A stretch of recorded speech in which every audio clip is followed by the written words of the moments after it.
Армысыздар, құрметті көрермен қауым, эфирде ашығын айтайық хабары. Су тасқынынан зардап шеккен баспана иелеріне қазір материалдық өтемақы төлеу жұмыстары жүргізілуде. Бүгінгі хабарымызда төлемақы кімдерге және қалай төленуде? Ол үшін тұрғындар қайда бару керек? Осы және өзге де сұрақтарға жауап іздейміз. Ал студиямыздың қонағы Көкшетау қаласының жұмыспен қамту, әлеуметтік бағдарламалар және азаматтық хал актілері бөлімі басшысының міндетін атқарушы Қали Ахметов. Қали Алтайбайұлы, біздің студиямызға қош келдіңіз. Бұл жердегі енді ең өзекті мәселе тұрғындарға материалдық өтемақы төлеу. Қаншадан материалдық көмек алуға өтініш білдірді? Өздеріңіз білесіздер, Көкшетау қаласының жұмыспен қамту, әлеуметтік бағдарламалар және хал актілерін тіркеу мемлекеттік мекемесі жергілікті өкілді органдардың шешімдері бойынша мұқтаж азаматтардың, жекелеген санаттардың әлеуметтік және тағайындау мемлекеттік көрсетілетін қызмет беруші болып табылады. Сондықтан біздің мекеме бірінші күннен бастап осы мәселемен айналысып жатыр. Бүгінгі кезеңде бізге 279 арыз түсті.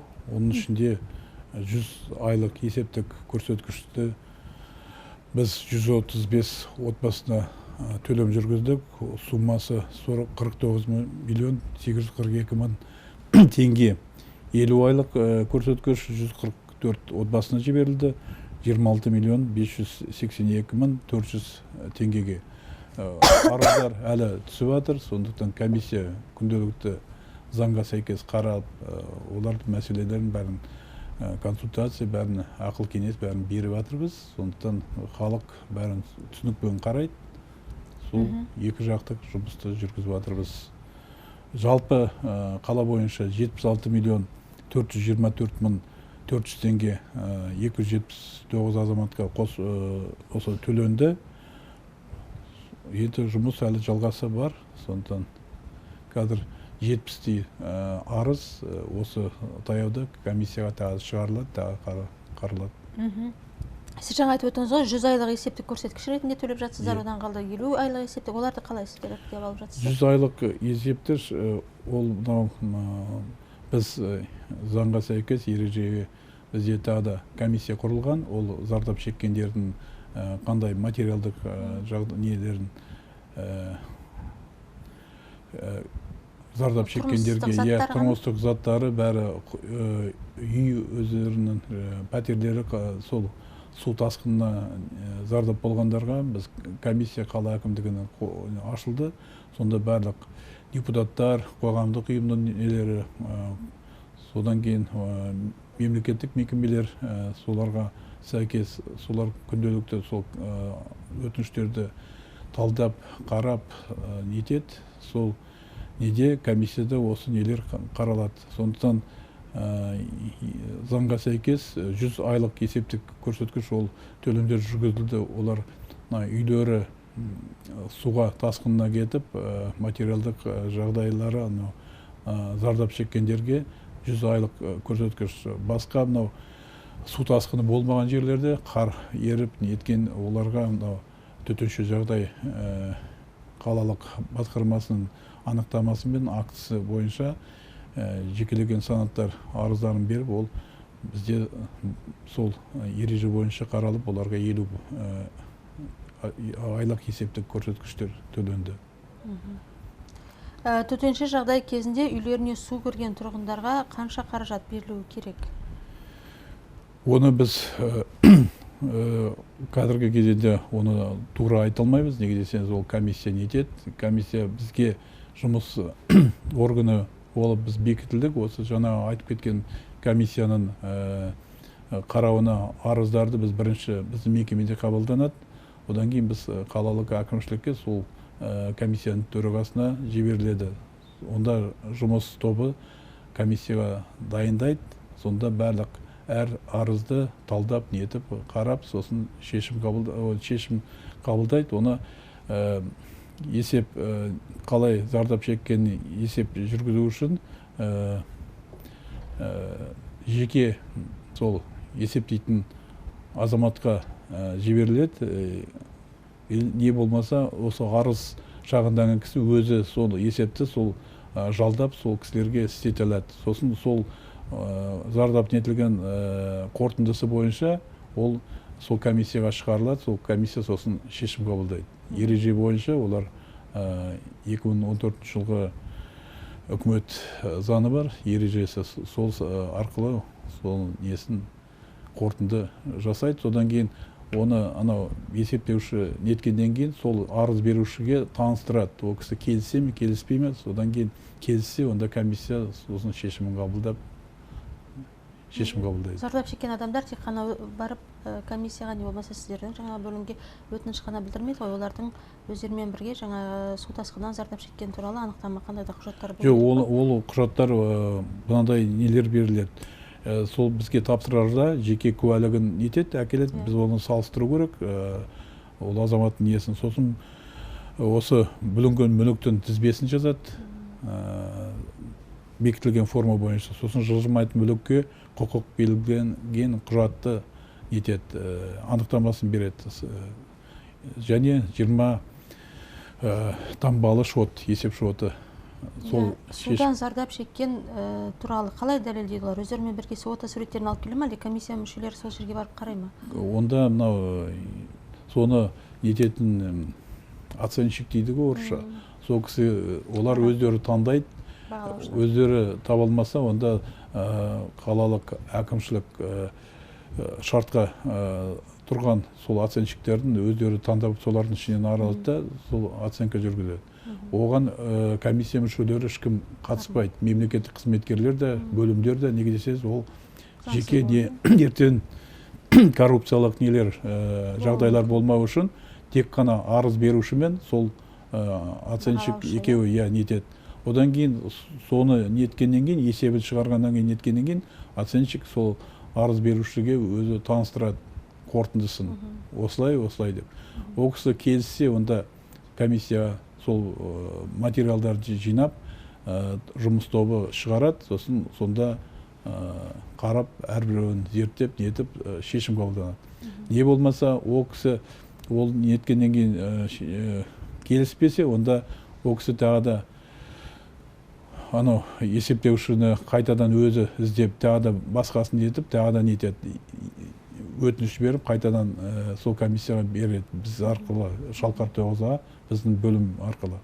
Онда екінші рет бергенде өзі соның зерттеуіне бәріне ақшаны өзі төлейді. Бірінші рет үкімет төлейді.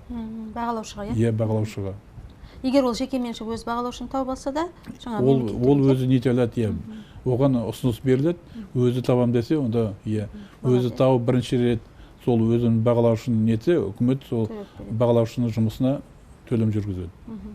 Үй ішінде тұрмыстық заттар, мысалы тоңазытқыш, жиһаздар, төсек орын, суда қалып жарамай қалған кезде ол бөлек есептеліне ме? Ол заттардың ақшасы бөлек төлене ме сонда? Онда екі мәселе қаралады. Бірінші, мынау үйдің өзінің жағдайы, қандай зардап келгені. Одан кейін пәтерлер, темір жол жағында, вокзал жағында пәтерлерден етті, бірінші қабаттары. Сондықтан оны бағалаушы соның бәрін қарайды, нетеді. Үй мүлкі, ол ереже бойынша сол жазған мүліктерін бәрін сол бағалаушы бәрін қарайды. Екіне, өзіңіз естіп жатсыз, кейбір үйлер сол су апатынан еткен, қылшақты жағалауында нетілгендер, көбін қазір мемлекет тарапынан облыстық әкімшіліктің тапсырмасы бойынша кейбіреулерін келісім бойынша арыздаушымен өзінің иесімен келіссе, онда один к одному дейді, бет-бет квадратураға. Солай не етіп, онда тек қана төлем, мүлкіне ғана төлейді. Холодильник, тоңазытқыш нелеріне. Бағалаушының қорытындысы бойынша үй жарайды деген, күрделі жөндеуге осындай шығын кетті десе, онда біз комиссияның шешімімен сол шығынды қайтарамыз. Жөндеуін де есептеледі, сосын өзінде мүлігін өлді бірге. Қазіргі кезеңде кейбіреулер пәтерлерін нетіп атқан қылшақты жағалауының бойынша, онда оларға қазір мүлікке ғана төленеді. Комиссия қорытындысын еткенше құрылысшылар нелер қалай шыдай ма, болашақта шыдамай ма, сол бойынша содан кейін қорытынды тағы комиссия өзі қабылдайды, не төлемді екінші төлемін қайтарады ана кісіге жөндеу жүрді. Не болмаса үкімет тарапынан үй беріледі. Пәтерге тұруға жарамсыз болса. Төтенше жағдай кезінде зардап шеккен адамдардың барлығы материалдық көмек алуға өтініш білдірді ма? Сіз жаңа айтып өттіңіз ғой, әлі де келіп жатыр деп, олар неге кешеуілдеп жатыр? Оларға ереже бойынша 3 ай беріледі. Сондықтан олар ереже бойынша құқықтары бар. Сондықтан қазір мүмкіндіктері болмай жатқанша, бірақ орташа біз мынау төтенше жағдай басқармасының мәліметі бойынша жалпы толық осы жұмада бітеміз деп ойлаймыз. Неге десеңіз 300-ден артық келді. Бізде бірінші неде айтқаны төтенше жағдай 350 деген. Сондықтан үйге су кірген, шамамен 350. Не анықтама берілген кісілерге. Ол тек қана вокзал маңындағы үйлер ғана емес қой? Жоқ, ол неде төтенше жағдай ол Красноярда да кейбір жерлерде болды, Шанхайда болды. Сосын қай жерде үйлерінде не сондай жағдай болды, қар еруімен байланысты. Онда да ереже бойынша бізде қалалық мәслихат бекітілген 23 жылғы 24 қарашадағы С8-8 шешіміне қарасты әрбір азамат бізде ауа несінен зардабынан шеккендер, өрттен етілгендер, онда 50 айлық көрсеткіш етілген, бекітілген. Сондықтан соған біз төлемдер жүргіземіз.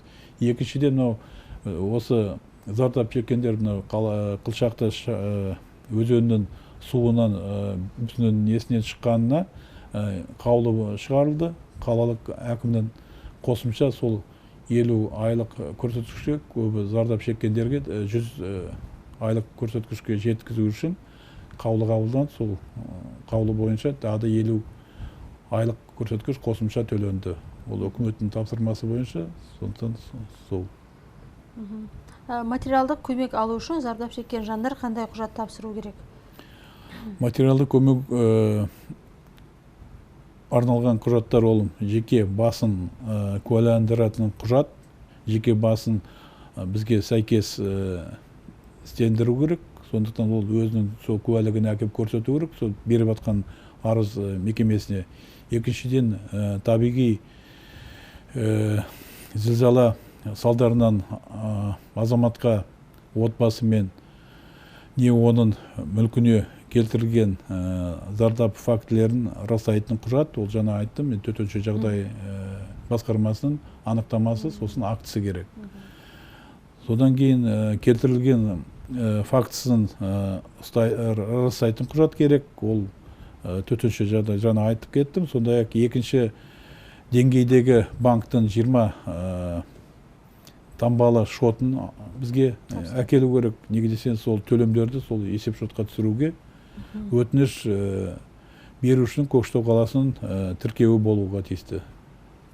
Үйлері суға кеткен баспана иелерінің қолдарында құжат болмаған жағдайлар, сондайлар кездесті ме? Ондай кездескен жоқ, бәрінде құжаттары бар. Неге десеңіз, енді ереже бойынша көбі осындай жағдайға азаматтар дайын, сондықтан құжаттарын бәрін өздері сақтап еді. Мысалы, материалдық көмекке өтініш білдірген адамдардың үйіндегі адам саны, мысалы, бір адам тұруы мүмкін өледі, болмаса 5 адам тұруы, оған ешқандай не жоқ. Неге десеңіз, ережеде сол үйдің иесіне бір көлем есептеледі. Осы материалдық көмек жөнінде туындаған сұрақтар болса, сол тұрғындар кімнен құқықтық кеңес алады? Ол кісілер біздің мекемеге Шалқар 9-а, бұрын Локомотивный дейді, соған келіп өздерінің қойған мәселелерін, не арыздарын шағымдануға болады.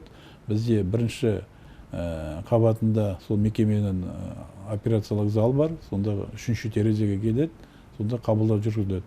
Не болмаса телефон бойынша 2981 28 29 81 07 телефондар арқылы сол кеңес алуға болады. Қандай құжат, қандай не. Сонда сіздерде арнайы заңгерлер немесе кеңес беретін мамандар бар ма? Бізде мамандар күнделікті осы мәселелермен, басқа мәселелермен айналысады, сондықтан оларда бүгінгі кезеңде жалпы дайындықтары мол, оқу не, сондықтан олар дайын кеңес не жүргізуге.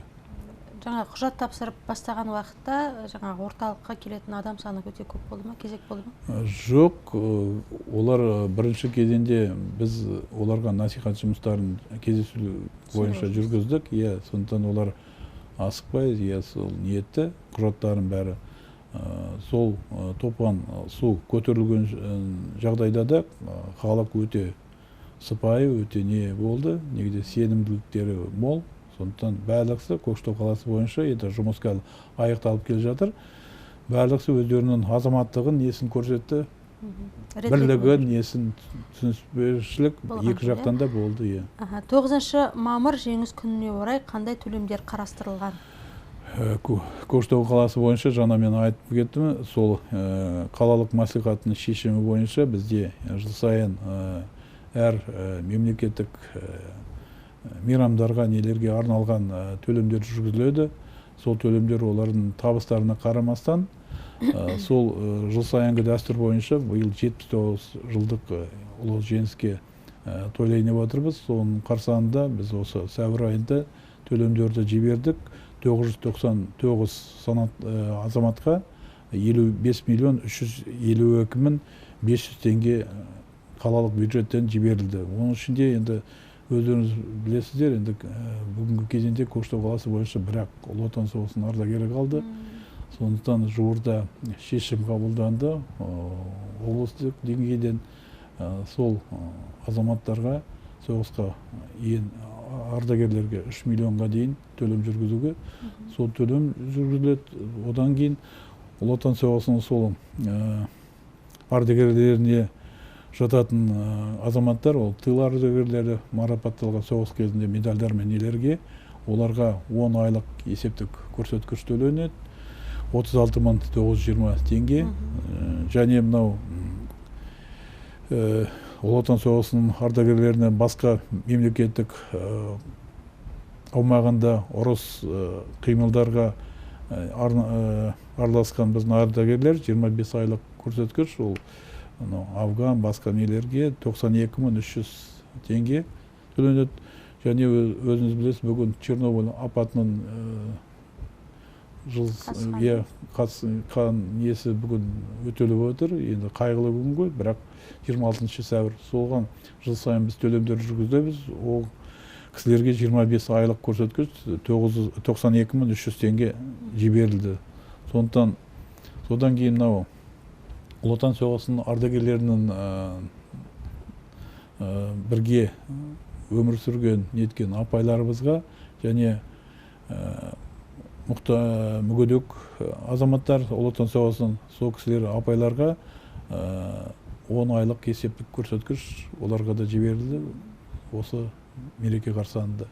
Сондықтан жаңғыз төлемдер ғана жүргізілмейді, олар күнделікті мемлекет тарапынан қандай мәселелер көтереді, соның бәрін шешеміз. Сосын денсаулығына байланысты жолдамалар болса, жолдамаларға нетіледі, барып шипажайға неге ем қабылдап нетіп. Сонда күнделікті бұл мәселе күн тәртібінде бар. Бізде күнделікті қаралып отырады. Қали Алтайбайұлы, осымен бізге берілген уақыт аяқталды. Біздің студиямызға келіп сұрақтарымызға жауап берген үшін сізге алғысымызды білдіреміз. Рахмет сізге, сау болыңыздар. Құрметті көрермен қауым, осымен ашығын айтайық хабар аяқталды. Эфирде келесі кездескенше аман сау болыңыздар.